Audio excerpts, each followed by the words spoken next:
I never imagined that a leaking kitchen faucet could turn into the most profound repair of my life. It was a Thursday afternoon in late October, the light, that particular gold that only exists for an hour before it fades, slanting across the linoleum and catching the steady plink, plink, plink in the sink. The air smelled of the lemon polish I'd been using, a clean, lonely scent. And in that ordinary, ticking quiet, something unforgettable began. Don't forget to subscribe, leave a like, and write in the comments which city you're listening from. It means a great deal to us. I was 68, and it had been 8 years since Arthur passed. You settle into a rhythm, a kind of quiet packed with the silence. Mornings were for tea and the crossword, afternoons for a walk to the library or just puttering, tending to the small kingdom of my house. The faucet had been weeping for a week, a stubborn drip I'd tried to silence with a twist of a towel. But that day, the drip had become a determined stream, no matter how hard I turned the handle. The sound was an accusation, a reminder of all the things I could not fix by myself. I stood there, my hand on the cool porcelain, watching the water circle the drain. It wasn't just the faucet. It was the sheer weight of having to find someone, to explain the problem, to let a stranger into the careful order of my solitude. The afternoon light moved from gold to a deeper amber, pulling on the worn kitchen carpet.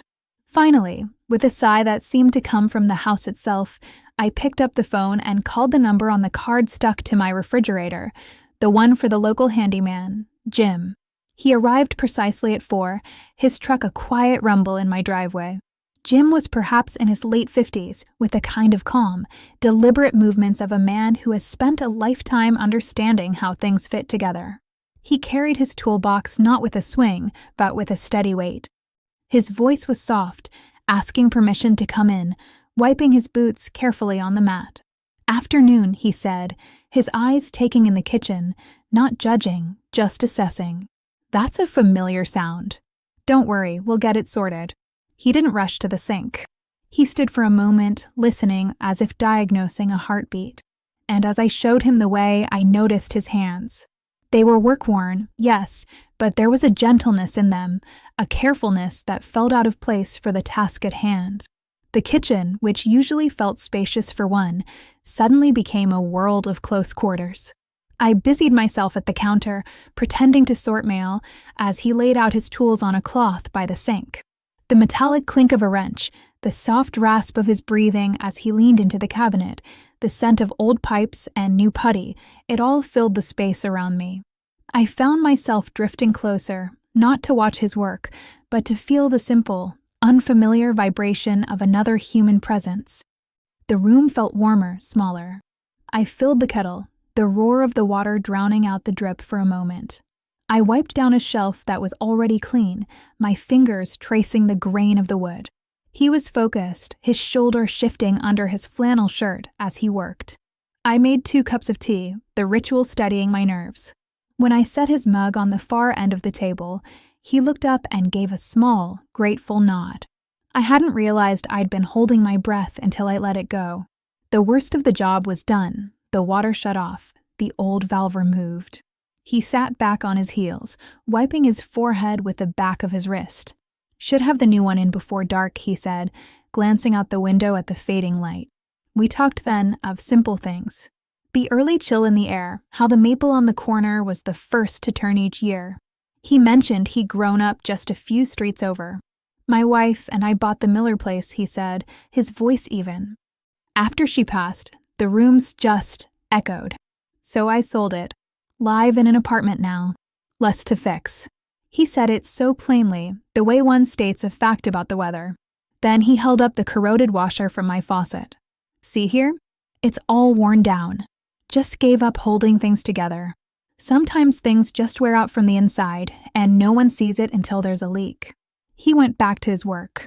I paused, the steam from my tea warming my face. He wasn't just talking about the plumbing. As if on cue, a gentle rain began to patter against the window pane. He finished the repair, tested the tap, a smooth, silent flow, and began packing his tools. "Perfect timing," I said, nodding to the window where the rain was now falling in earnest. "Would you like to wait it out? The tea's still hot." He hesitated, then looked at the cozy, rain-streaked kitchen, and nodded. We sat at the small table, not across from each other, but at adjacent sides, both looking out at the gray afternoon. Time lost its sharp edges. The clock ticked, but it seemed to measure something softer than minutes. We spoke of gardens, he missed his, and I told him about Arthur's prize tomatoes. He didn't glance at his watch. I didn't feel the usual urge to fill the silence. We simply existed in the shared warmth of our mugs, in the companionable sound of the rain, two people who had, without a word, chosen not to be alone for a little while longer. The rain slowed to a drizzle, but we kept talking. I told him about the quiet, how some days it was a comfort and others it felt like a weight. I spoke of missing not the grand romance, but the shared, silent reading of the paper, the bump of his knee against mine under this very table. Jim listened, his hands wrapped around his empty mug. Then he told me about his daughter, living across the country, how the video calls were wonderful but left him feeling farther away sometimes. He spoke of the odd freedom and loneliness of a life simplified to a single set of dishes, a quiet television, a bed that never ruffled on the other side. It wasn't a contest of grief. It was a quiet unfolding, a recognition of one loneliness meeting another. We weren't offering solutions, just acknowledging the landscape. You get used to the quiet, he said, but you never quite get used to the absence of someone asking how your day was. The truth of it hung in the air between us. Then we fell silent, and in that pause, there was no awkwardness. There was just the profound relief of being understood. As he rose finally to leave, his hand brushed against mine where it rested on the table. It was not an accident. He stopped, and with a deliberate slowness, he turned his hand and covered mine. His palm was warm, rough with calluses, and utterly still. It wasn't a grasp, just a covering, a solid, warm weight. He held it for 3 heartbeats, maybe 4, his eyes meeting mine. In them, I saw no pity, no passion, but a deep, acknowledging kindness. A recognition. I did not pull away. I did not think of Arthur or propriety or the years behind or ahead. I simply felt the warmth travel from his hand up my arm, flooding a place in my chest that had been cold for a very long time. In that touch, I was not a widow, not a customer, not a lonely old woman. I was simply seen. He left soon after, with a promise to come back next week to look at the sticking latch on my garden gate. A practical reason. A forward-looking thing. I stood at the window and watched his truck's taillights disappear into the damp evening. The door clicked shut, and the familiar silence returned.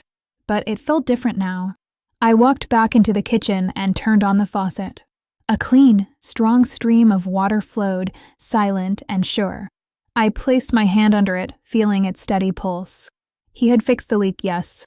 But he had also shown me that the heart, even after years of careful solitude, remains a pliable thing, capable of a different kind of connection. It is never too late to feel seen. Sometimes the most life-changing repairs are not to our homes, but to our spirits, and they begin with nothing more extraordinary than a leaky faucet and the courage to let someone in to fix it.